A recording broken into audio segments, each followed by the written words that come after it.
Hello students, today is Wednesday 11th of September 2019. Now if we look at the developments which happened yesterday, the most important thing which happened was the meeting of the United Nations Human Rights Council in Geneva. Now Geneva is the headquarter of United Nations Human Rights Council. This is a council which is part of the United Nations. Initially it was called as this Human Rights Commission. Now it is called Human Rights Council.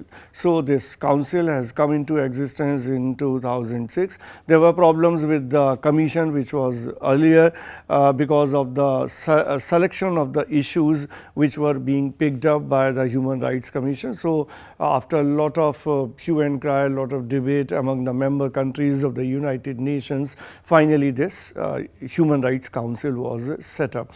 At the moment, Human Rights Council has 47 members, which include 13 countries from Africa, 13 countries from Asia Pacific, and then there are 6 countries from East Europe, 7 countries from West Europe, and then there are 8 countries from America and Caribbean.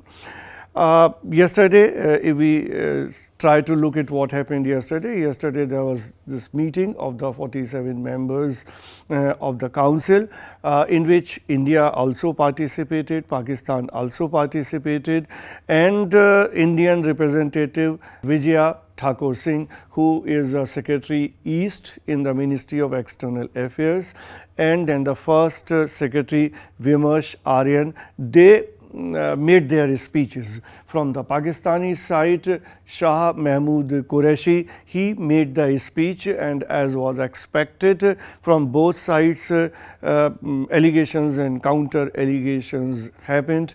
Pakistan charged India of human right violation in the Kashmir, particularly after the abrogation of Article 370 which happened on 5th of August, and they talked about the violation of the human rights in Kashmir, whereas India took the plea that it is completely an internal affair of India and Pakistan has no right to talk about this, because Pakistan is known as the country wherein most of the human rights violation happened, particularly the persecution of the minorities which happen in Pakistan, which anybody can see to that. Now if we look into the role of the UN Human Rights Council, they are there for the protection of human rights. Now what is human rights and what kind of human rights have been prescribed by this council? There are 30 human rights which have been prescribed and which are more or less binding on all the countries who are members of the United Nations.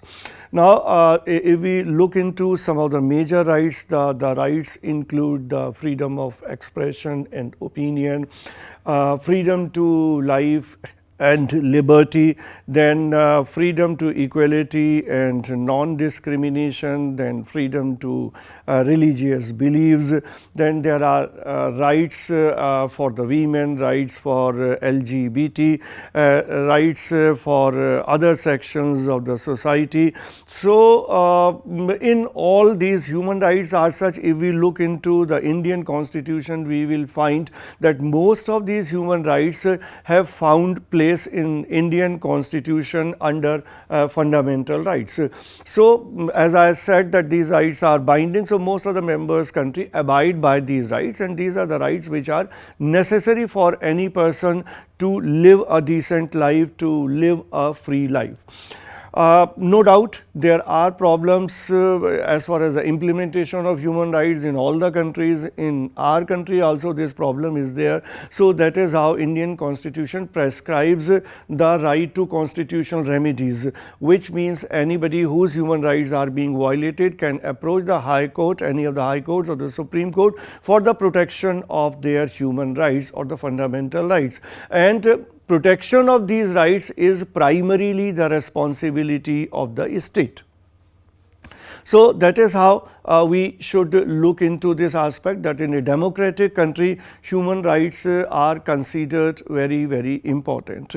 Now, if we look the significance of today, that is 11th of September, 136 years ago, that is 1893, there was a speech which was delivered by Swami Vivekananda in Chicago, and the occasion was there was a summit, there was a conference of all the religions of the world, wherein Swami Vivekananda made his speech, and the most important thing that he said, he talked about the tolerance, he talked about the universal brotherhood, he talked about against fanatism, against fundamentalism. And if we look at the today's world, so we feel that the significance of Swami Vivekananda's ideals is much more today as it was in 1893. So we could wish that as per